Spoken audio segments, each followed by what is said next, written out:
Get down with D&D. Yeah, you know me. Get down with D&D. Yeah, you know me. Get down with D&D. Yeah, you know me. Who's down with D&D? This whole party. Get down with D&D. Yeah, you know me. Get down with D&D. Yeah, you know me. I'm down with D&D. Yeah, you know me. Who's down with D&D? This whole party. Hello and welcome to Down with D&D. I am Sean Merwin, here to talk more D&D with y'all, as well as Mr. Teos Abadia. Hello, Teos. Y'all, are we increasing our demographic reach? Sure. I actually say y'all more than one would imagine, but I used to say it all the time, and my favorite, the all y'alls. the plural of y'all is all y'all. Yeah. And that's okay.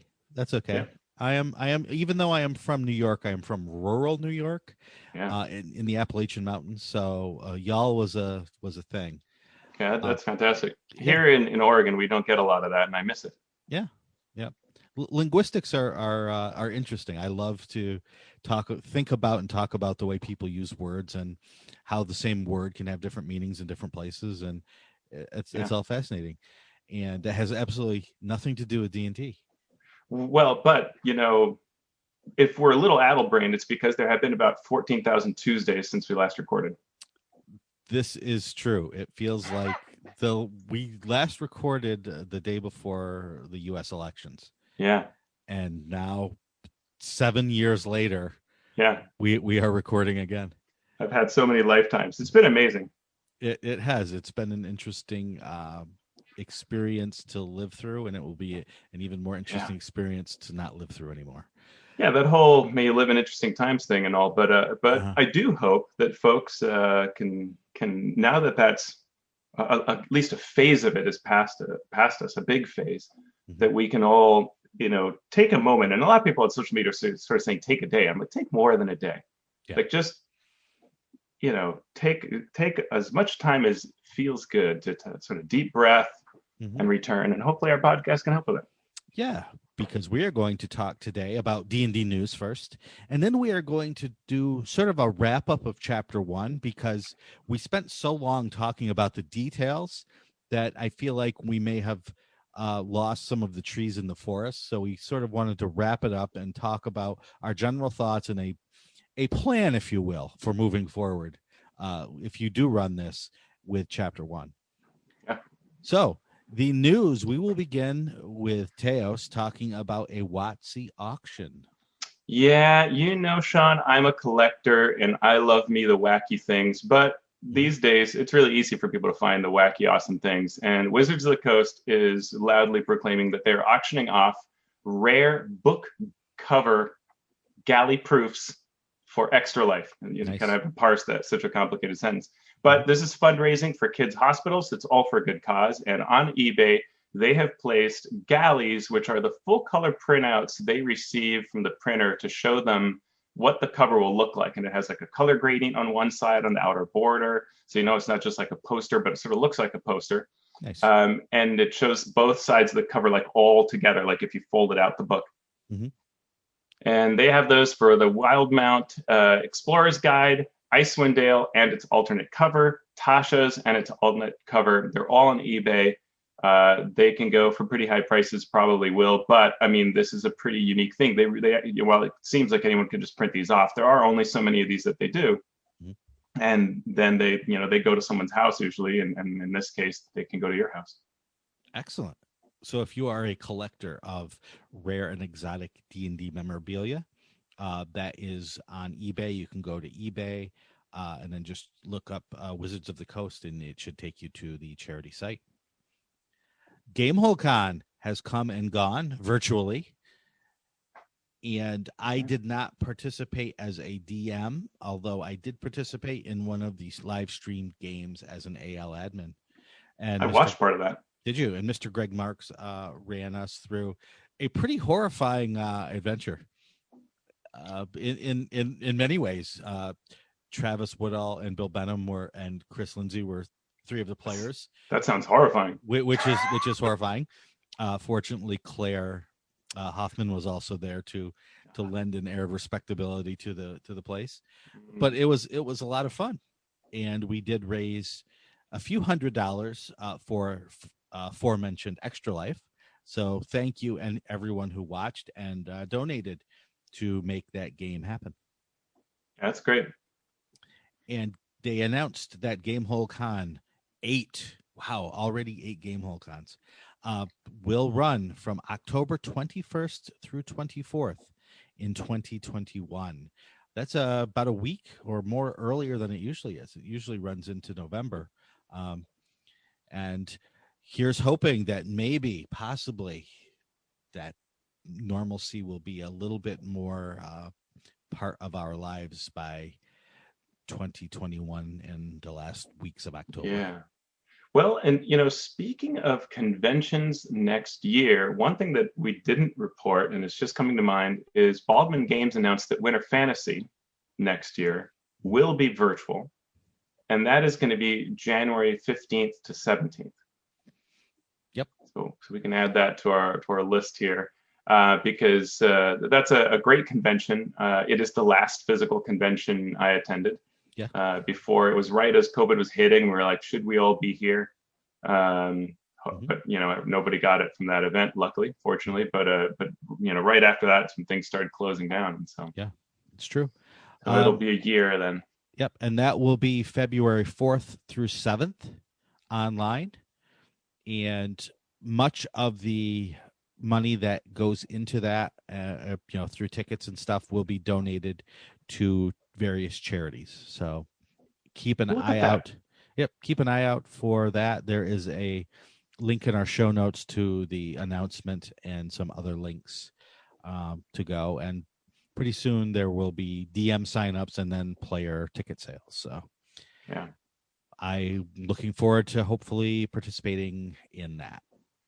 Yeah, and you gotta, I just want to pause for a second and say that Baldwin Games has done quite the service to overall online D&D by helping to train a large number of DMs who then go on to DM all these other virtual events as well. Yeah. And it's not like it's only Baldwin Games, but they've been a big part of that, gathering the greatest number together to run for events. Yep. My roll 20 knowledge came from one of the DMs or several of the DMs for Baldwin Games posting how-to videos either on YouTube or just privately. And that got me to realize that, hey, I think I can handle this roll 20 thing. And so, yeah, it's been a great service so far, and it's brought people that may otherwise not be playing D&D some gaming. Yeah. Let's talk a little bit about MT Black. I'm going to start because he released on DM's Guild a product called The Anatomy of Adventure.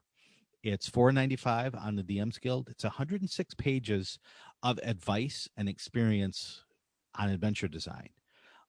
So if you are not a DM's Guild expert, then you may not have heard of MT Black, but if you are on the guild, you definitely know that he has sold many thousands of products, mostly adventures. And he's also written blogs and advice and stuff, but he brought all of that together into this product. I've read the foreword so far because I literally just got the link earlier today. So I haven't had a chance to go through the whole thing, but even the foreword has some great advice in it. There's 10 chapters, I believe, maybe a couple more, each covering a different aspect of game design, adventure design, and marketing and selling your stuff.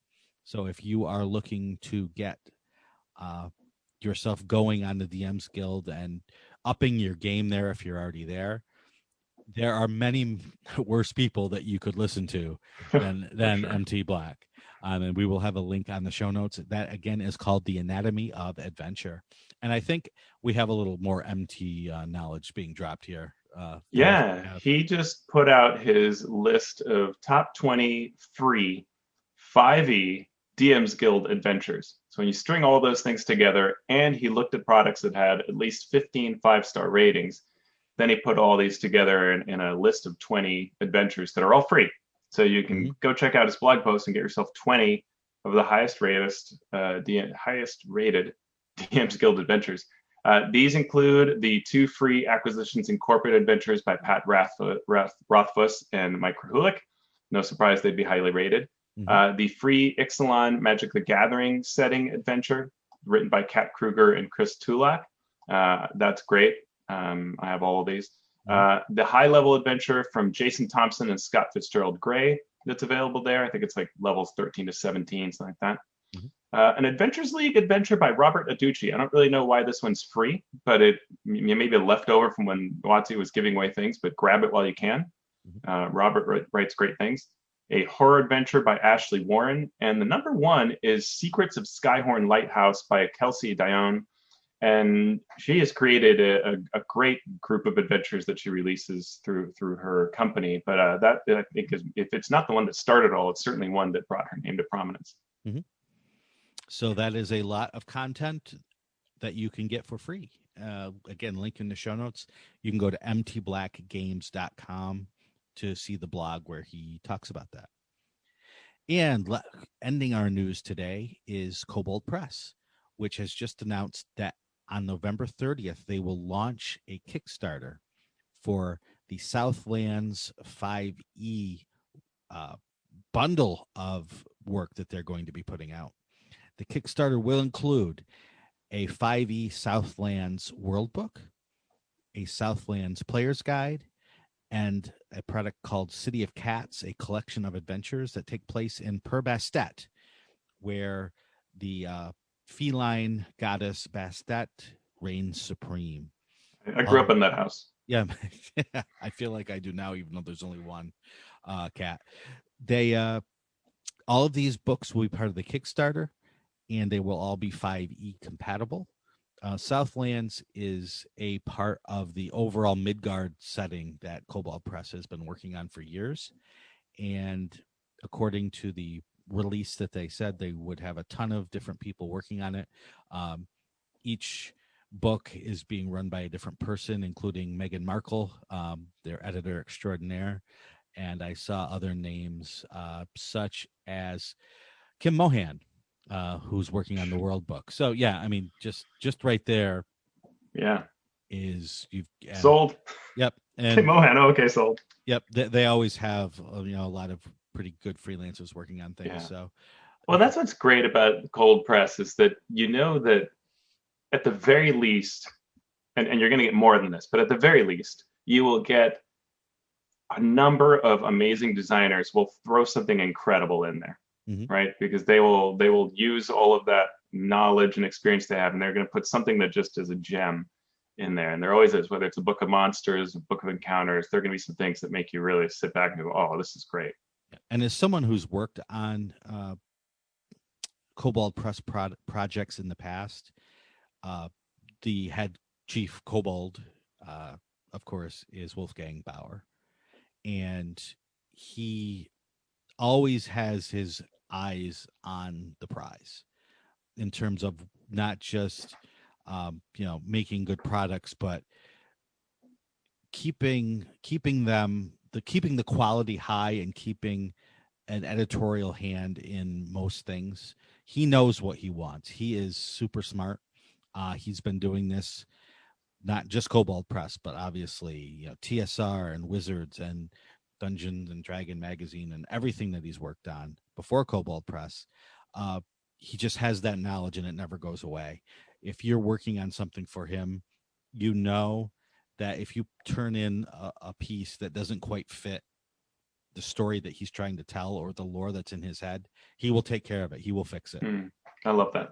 And so you're getting a steady hand overseeing everything. You're not going to get these sort of wild things that don't fit in with the rest of the project. So I'm a big fan of a heavy developmental hand. Oh, for sure. And I think we're going to actually talk a little bit about that as we talk about chapter 1 of Icewind Dale, Rime of the Frost Maiden. So we are in chapter 1. We've gone so we've gone through everything that's in chapter 1, and chapter 1 is meaty. Chapter 1 has a lot of content. So just a quick recap. In chapter 1, they have 2 starting quests.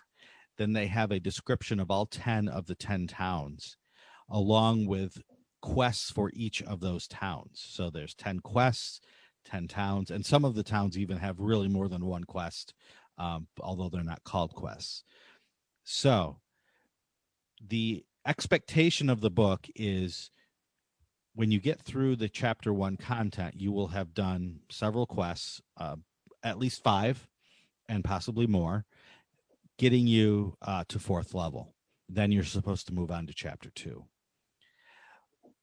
We have gotten many questions from listeners about, yeah, you've gone over all this stuff and that's great, but what do you suggest we do with all of this content? How do you suggest we navigate this?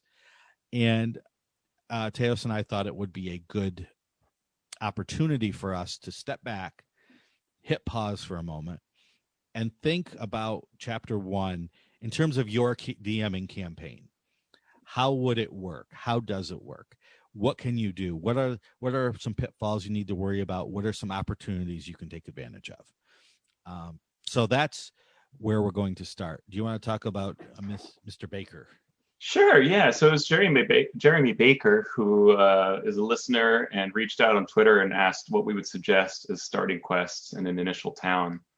And I gave sort of an initial of like, well, I kind of like these 2 towns the most, but then I just really thought about it. I'm like, okay, what is the real answer to this question? And it's tough because a lot of it depends on what kind of a DM you are and what kind of players you have. Mm-hmm. The easiest thing to do, and I wish the book had said this, I wish the book had said more firmly, because it kind of hints at it, but it doesn't. The book kind of gives you this idea that we're on a Rime of the Frost Maiden adventure.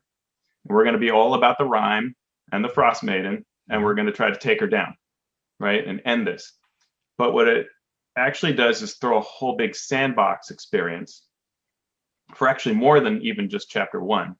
We'll get into the chapter 2 sandbox part, but this first part is a really big sandbox. And so the easiest answer, and I think what the book sort of intends, is just see which way the players go. Mm-hmm. Right? You give them one of these 3 options, the 2 starting quests or the town quest to begin with, and wherever they head, that's where you're going. They are supposed to know all 10 towns and where they are and a tiny bit about them. So, they've been in this region is the idea, the premise of the book. So they just chart a course and you follow along. And I think if you like improvisation, if you want sandbox as a change away from a very linear adventure, this delivers that right there, right?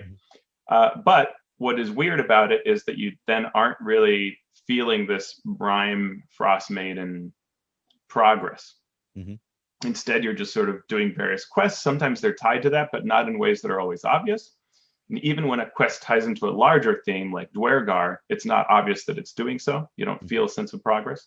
So it's entirely sandboxy. And I would probably chart a course and pick a series of quests that are both quests that I like, that I think my players would like, and that I think would provide a theme and a story that angles towards this Rime of the Frost Maiden. Mm-hmm.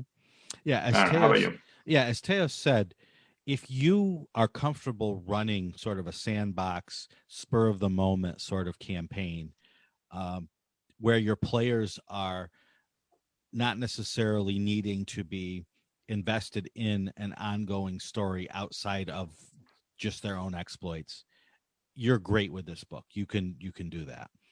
Unfortunately, I don't know if a majority of the DMs or players are that kind of group. And I think we're moving more and more away from that as a player base, just in general.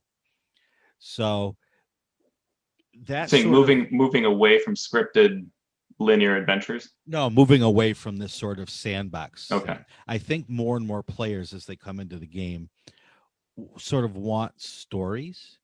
They want this sort of longer term. Down the road, I can see that we're going to be doing this, so I want to move incrementally toward that. Yeah. And I'm going to just switch just for a second here and talk about the quest board adventure style. Mm-hmm. I think if you are familiar with Dragon of Icespire Peak, the Essentials box set adventure, the Essentials box set sets up this quest board sort of structure where the players come to town or are in town, and they go to a quest board, and there's a list of quests, and they choose one and they go on it. They complete it, they come back, and then they choose the next quest. That can work very, very well if a few things are true. One of the things that has to be true for that to work, in my estimation, is there can't be some sort of big problem that's in the character's face at the same time. Because if it is, everything we've learned as storytellers is go that direction, do that thing. For Icespire Peak, there is a dragon that is around, but it's not right there. It's not attacking the town. There's no force coming into town. The townsfolk are not in danger, immediate danger. So these quests work fine. Yeah. Okay, I'll go do that. I'll establish a relationship. I'll solve a problem. We come back, then we do the next one. And that is a perfectly cromulent way to run a campaign, as long as there isn't this bigger narrative element that's hanging out there, that's looming out there. And so I feel like maybe Wizards saw that, hey, this quest thing works well, and it's easy to write adventures this way. You don't have to tie things together. And Perkins actually said in an interview on one of the YouTube design interviews, I think for D&D Beyond, he said, or maybe it was Dragon, I think it was Dragon Talk, he said that this design in Rhyme had come from positive feedback on the Essentials adventure. And I think it's exactly what you're saying, that the reason it works so well in Essentials is the fact that there's no conflicting overall storyline that the players go, well, how do I get onto that storyline? Right. And so you can meet NPCs and you can establish relationships with them and you can have fun role playing with them. But none of the PCs are in danger. None of the NPCs, if something that, that needs to happen right away, needs to happen right away. That is completely the opposite of what's happening in Icewind Dale. In Icewind Dale, not only is there this overarching, rhyme that is causing problems, and it's been causing problems for 2 years. Things are happening in the towns, like human sacrifices. Yeah, it's bad. That if that is not a call for immediate action, nothing is. Right. And so this idea of a quest board and we'll just take whatever job is out there doesn't work as well in that sort of setting. And the first box text of this adventure is called The Cold Open. And the first sentence is, Icewind Dale has become trapped in perpetual winter. That's huge. Yeah. It talks about all of the caravans that are no longer able to travel and sacrifices being made. So that there's that. I think there's also, to a lesser extent, the quest boards thing doesn't work here because just of Icewind Dale itself, it's got such a history to it, right? Phandalin doesn't. Phandalin's history starts 5 years ago, give or take. Icewind Dale's history with the video game and the books and everything started 20, 30 years ago. So people have more want to do specific things rather than do general things in a setting like that. So all of this there's sort of a narrative dissonance by the way that the book is set up as opposed to the sort of adventures that players are most likely wanting to go on. So the parts themselves, which we've discussed, we like. We like the quests. Yeah. We like the setup. We like this sort of very fine structure, but those parts do not make up a greater whole. In fact, the parts make up a lesser whole because they don't feed into this bigger narrative that the story promises. Yeah. Yeah, absolutely. I'm picking up what you're putting down. And it's a shame because I think these quests, while we have done our job of analyzing those chapter one quests and what we like, what we might change, adjust, whatever, the reality is when I look at those quests, I think they are better than the equivalent quests we've seen in previous adventures. There are more interesting parts to them. There are more engaging pieces. There are really neat touches, and we talked about all these really neat, great experiences you can have in them. And as you said, it doesn't add up to more when the overall can't hang on it. The framework doesn't click for the players and the DM. And it's so interesting because this has been a recurring problem throughout 5e, right? With possibly the exception of their very first Tyranny Dragons. I think that one's fairly, you know what you're doing and you're on the quest for it. But if you think of Princess of the Apocalypse, you can run into this whole, what's about the Mirabar delegation and where did they go? I forget. Am I even doing that anymore? And even as a DM, it's very hard to piece where this Mirabar delegation went. Storm King's Thunder, you kind of hear about giants and experience the threat, and then you don't for a whole long time, right, as you just are supposed to randomly go around. And it just, from adventure to adventure, that overall narrative gets lost. It's a theme, right? It's a thing that happens. Yeah. And I just started playing Skyrim, and I feel like the same sort of frustration from these sort of huge role-playing, video role-playing games, where you start and there's a quest, and then from that there's 6 quests, and from that there's 12 quests, and pretty soon you're looking at your quest list and it's 40 things long, and you don't quite know what to do. And that's fine if for a certain kind of player, but I feel like this product sort of suffers from that same thing. Where, all right, so what do we do? What do we do, Shawn? What do we do? We do the following. Teos and I have gone through and come up with some suggestions. Now, these are just, if I was running it, this is what I would probably do. My first suggestion, and we'll alternate. Yeah. Suggestion. My first suggestion would be get the players to level 2 as quickly as possible. Some of the later quests are pretty tough. They would be tough for like a 3rd or 4th level party. So what I would do first and foremost is run the Nature Spirits opening quest, which has no combat, which is all role playing. Just talk to some Chwingas and go to level 2. And I mean, the reason I is pretty self-explanatory.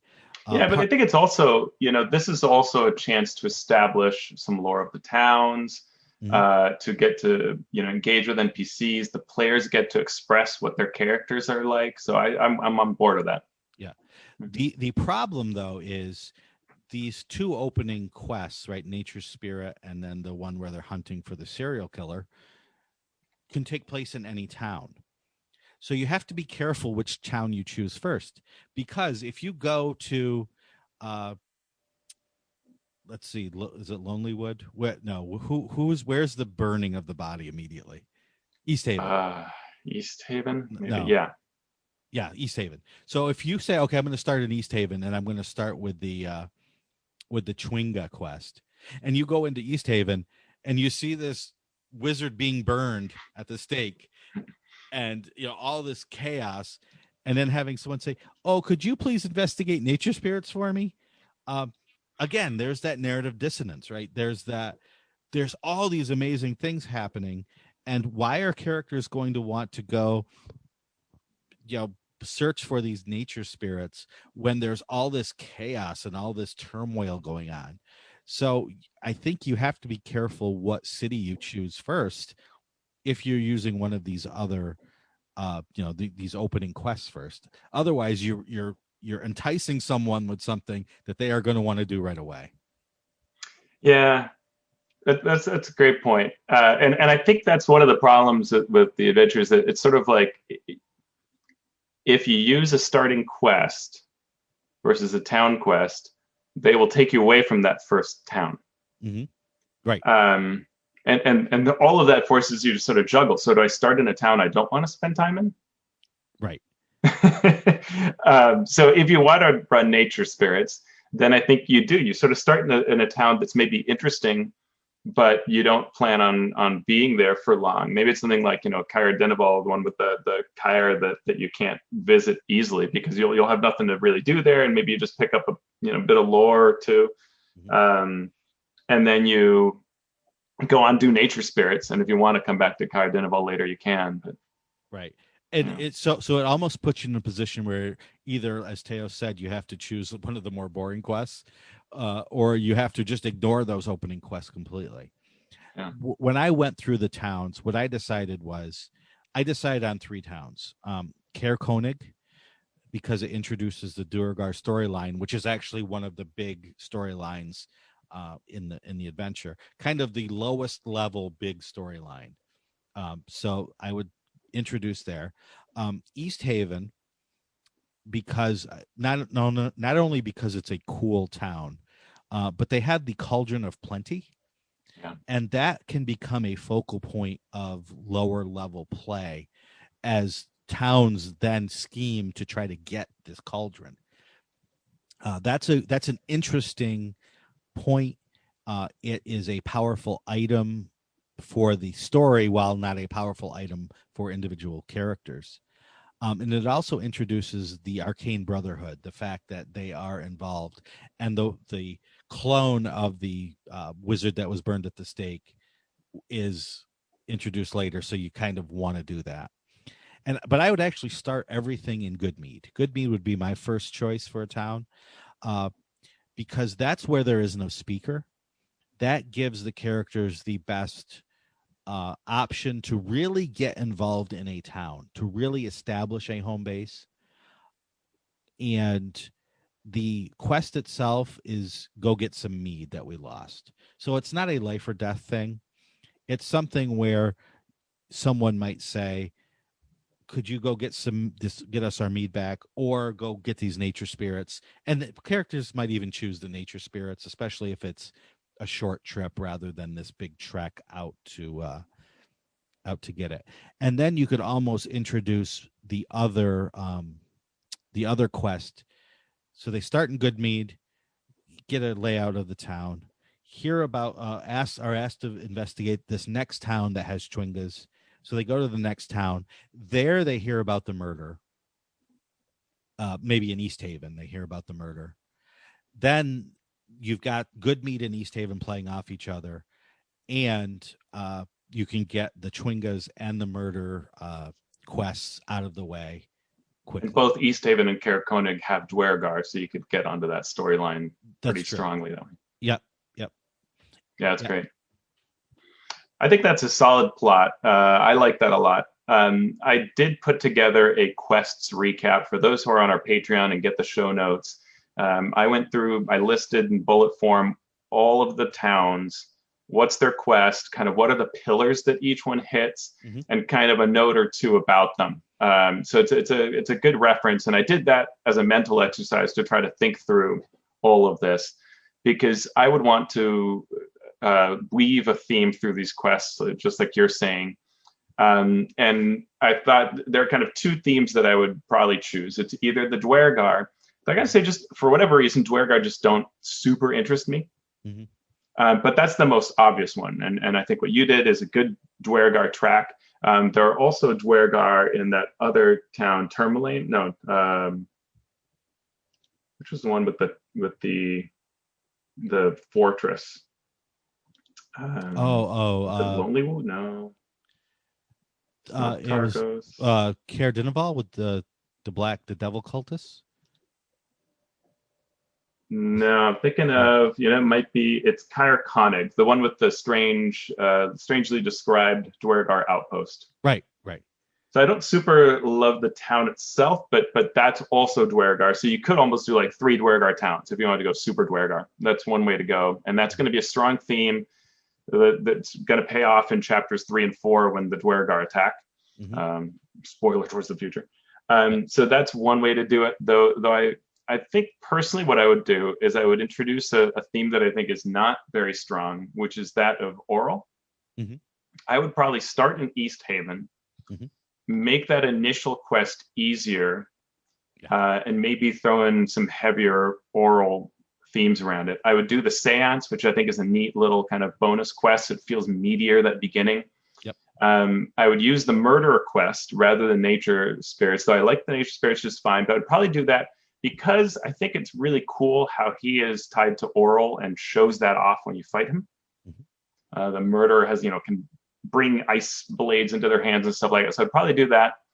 And take them to either Targos or Tourmaline, probably Targos, to do the murder, and then to Goodmead. Mhm. In Goodmead, I would try to rope them into becoming speaker. And then what I would do is have the town of East Haven propose an alliance. Mhm. And that's when you go and do the town hall capers around the whole initial quest you did, which recovered that the magic item that makes food. Mhm. So depending on how you count it, that's 4 or 5 quests, and it would feel pretty dynamic. You move from East Haven to Targos to Goodmead, back to East Haven, but you are rooted in Goodmead. Mhm. And if you do this Targos Zent story, and I would probably remove them as being Zents and make them servants of Oral. Mhm. Now, as much as I love messing with this entire, now it's like Oral was taking over Targos, which has Yeah. been an enemy of East Haven and other towns for a long time. So you get this real strong thing. You are the speaker. One of you is the speaker for Goodmead. You have defeated an Oral cult. You have established ties with East Haven. To me, that's a real strong Mhm. story there that you could forge, and yet it's still very variable, right? This is just a framework, and it's going to be shaped by how the players go about it. The other thing you could do is Caer Dineval. I do like the idea of taking on that town, and that's another town that you can free. Mhm. You could reskin those Caer Dineval cultists instead of being devil worshippers as Oral. Mhm. And with taking them down, you get some enigmatic NPCs that'll tie in later. That's also a benefit. So I think there are a couple of different ways you could go, but something along those towns of East Haven, Goodmead, and either Targos or Caer Dineval. I think that's a real strong mix to pull in for your 5 quests. And you can do more and they just don't get XP, if you need to reinforce more story. Yeah. And that's interesting because Teos and I did not coordinate our path here. We just created it separately, but we did agree on a lot of things, including using East Haven and Goodmead, and focusing more on a coherent story by reskinning if necessary. And I think that reskinning of these different cultists or evil folks to make them worshipers of Oral is huge, because it does make that narrative thread that you can then go in any direction and still have your players feeling like they're making progress toward the ultimate goal of stopping this rhyme. Yeah. And it gives you some options that, as speaker for Goodmead, you could change how Goodmead's going about operating things in negotiating and forming an alliance with East Haven, or if you maybe you free over Targos, maybe you're running 2 towns for all I know. Now you can make some changes, right? Are we sacrificing? Do we make a pact to not sacrifice, for example? So it gives you some ability to exert for the players a heroic vision that's in line with the overall storyline of the rhyme. Yeah.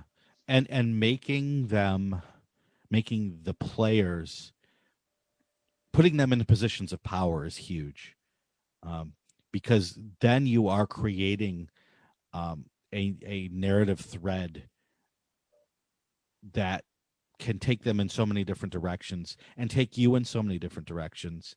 And that's what this adventure lacked, right? It lacked that thread, it lacked that path. Yeah. And even newer or inexperienced DMs can riff a bit if they have that thread there. Yeah. It's not terribly difficult to then go to this other quest and say, well, this quest, rather than doing it to find this magic item or rescue this NPC, now it's being done for political reasons, to bring the towns together, to do these other things that make the thread stronger and more obvious. And that's a plot that resonates with the history of Icewind Dale. If you go back and read that first novel, the big thing that Drizzt and the companions are trying to do is they're trying to convince these disparate, opposed, non-unified towns to join together against this threat that's coming their way. And they kind of fail at doing it. I mean, they make some progress, but they're not able to quite pull it off because it's so hard. And that could be a fun way of doing things, or to push that is something that really resonates with that long history of it. And then when the attacks do start coming to the towns, there's that much more investment from the players in rescuing them, or if things go wrong, seeing them destroyed means more than just, well, we'll just go to the next town then, because who cares that, Goodmead has been destroyed.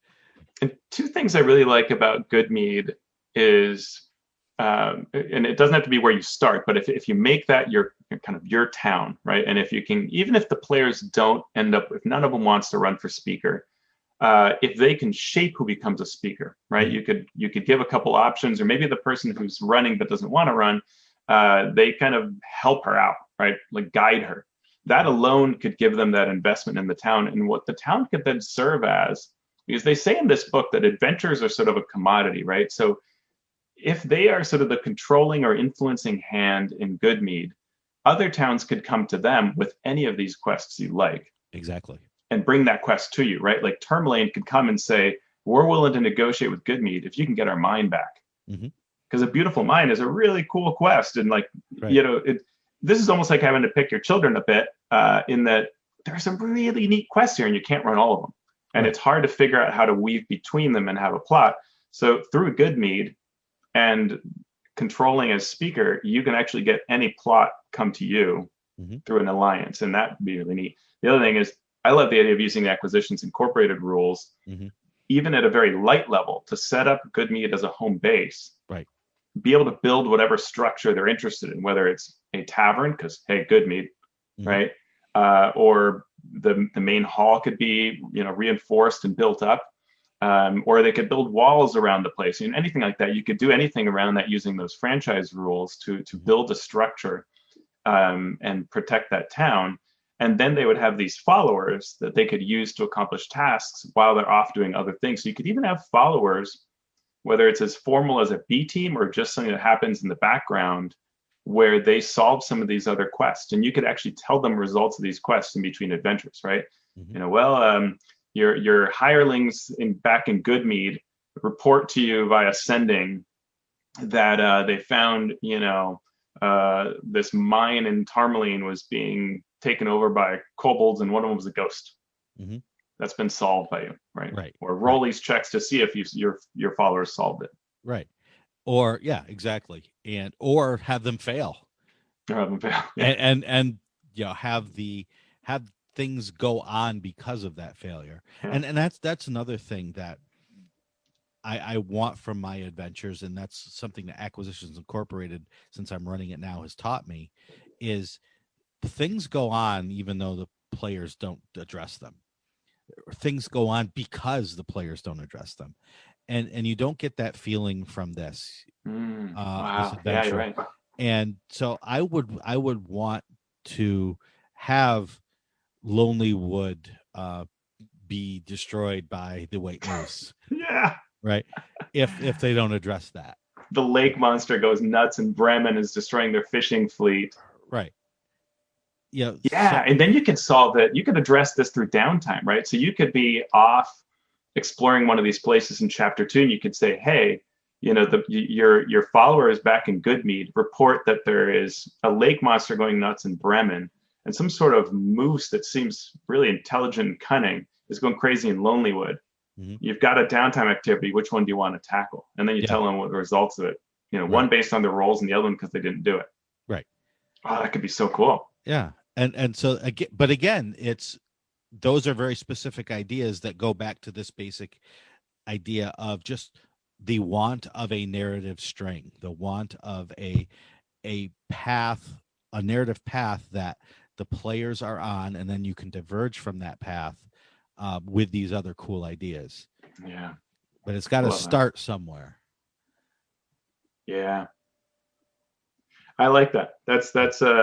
So I just received the other day the Beadle and Grimm's Platinum Edition of this thing. I was foolish enough to purchase it. And once I opened it, first of all, this box showed up, and my wife rolls her eyes like, "What did you do?" Because it was an enormous box. And I had taken one of my writing projects and used it to purchase this. So thank you, writing projects. And I opened this thing up, and it's got this huge set of posters and a box of big minis, and then just the thing itself with all these handouts and cards. I'm for sure running this adventure. There's no question about whether I'm running it. And I'm going to be using all these beautiful pieces, and the question is how. And this, to me, that's what resonates with me, right? I will be pushing towards good mead. I'll be using downtime to constantly tackle this, because what I think will happen is you'll reach chapter 3 and the players will actually know all 10 towns, because they'll have addressed them through downtime and followers and things like that. And the players will actually know, they'll feel the 10 towns, and they'll have a sense of responsibility for it. Yeah. Mm. I think Cool. that's great. And any other things you wanted to mention in chapter 1? I think we've done a good job of kind of explaining what chapter 1 does. I think it's worth just saying that, because we're while we're in the midst of saying here's how chapter 1 works, it's important to know that chapter 2 is a series of sandbox style quests.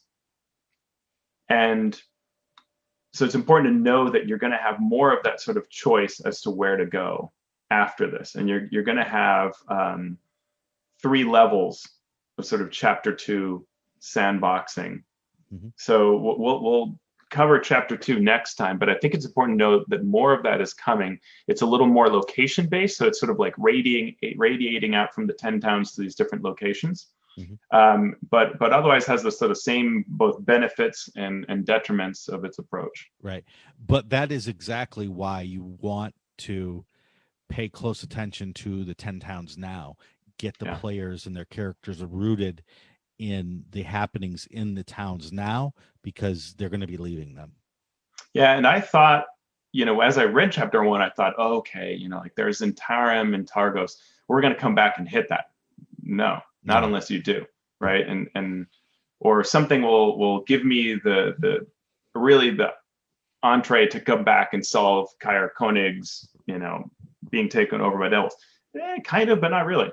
Right. And what's really supremely interesting is if you follow the total sandbox approach, you can go through chapter 1 and chapter 2 and through sort of a random charting of course, have very few clues towards what's going on in chapter 3 or 4. Right. The book makes up for that by saying, like, hey, if you don't know to do this, here's someone who can literally say, hey, come do this thing.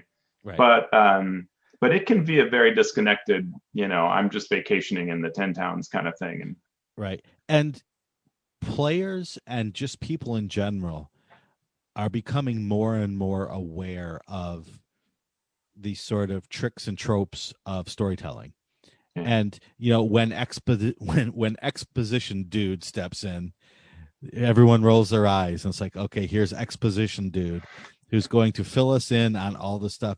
And people are becoming more sophisticated in their storytelling or story accepting, and so you really do need to be aware of that and up the game just a bit. So you don't need to do that. And that's why it's important for an adventure to kind of give you the tools you need to do that. Yeah, and I think folks, especially who come in through watching live streams, I don't know that they're expecting their DM to be Matt Mercer, but what they are watching is they're watching these excellent streams, not just Matt's, all of them, and they have that kind of plot. That revolves around the players, that incrementally doles out more information along a central quest line that unfurls and matters. And so I think that's what actually players want more than expecting some sort of perfect DM, Right. or even the same caliber of players, is that you can do these things in D&D. You can be in the really cool TV show. You can be in the really cool movie, in the really great novel. It'll feel like that. Mm-hmm. Yeah. And it can be done with this book. It's just going to take a little more work on the part of the DM to pull it off. And we hope that what we've just done will help you pull that off a little more easily. Yeah. So Yeah, next so week. Oh, that's great. I just want to thank Jeremy for sending in that question, which sent us off of the course of moving on to chapter 2, but I think for a very good reason. I'm glad we did that. Yeah, I'm glad we did that too. So next week we will be moving on to chapter 2, and hopefully along the way, not just describing what happens, but how to tie it all together with what we just talked about. And now, with that out of the way, we can say thank you to all our listeners and all our patrons. You can patronize the show by going to patreon.com/MMP.